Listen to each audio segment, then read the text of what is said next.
The Central Intelligence Agency of the United States posted online 775,000 documents for 13 million pages, declassified by a presidential decree of Bill Clinton from 1995.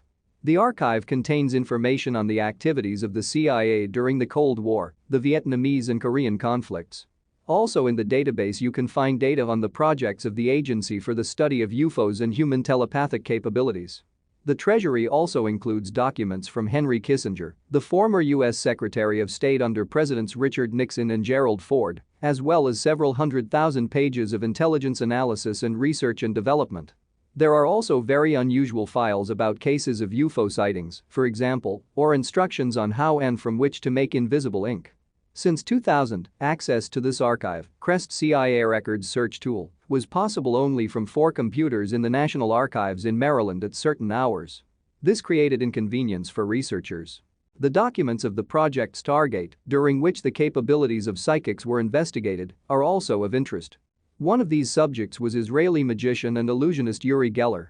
His abilities were studied in 1973, when he was already a recognized performer of stunts on stage. The project files contain picture by Geller, who tried to reproduce what a person who was in another room painted, as if reading other people's thoughts. Some of his pictures are different from the original, but there are those that reproduce them exactly. As the researchers concluded, Uri Geller demonstrated his paranormal susceptibility abilities in a convincing and unambiguous way. The Muckrock organization, which helps everyone to request information from the U.S. government under the Freedom of Information Act, sued the CIA in June 2014. Muckrock wrote in a lawsuit that the database is virtually unavailable. The CIA itself recognized that access to this information is difficult and the existing procedure is an obstacle for many researchers.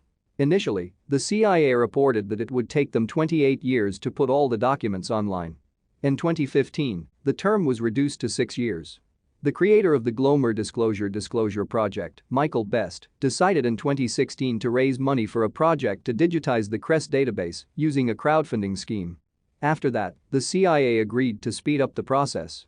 Michael Best wrote on his blog, "By scanning and printing documents at the expense of the CIA, I managed to make them accessible to everyone, and the CIA had a financial incentive to simply put the database on the internet." In November, the CIA announced that it would publish all materials online, and now hundreds of thousands of declassified documents with 13 million pages are available to everyone on the CIA library website.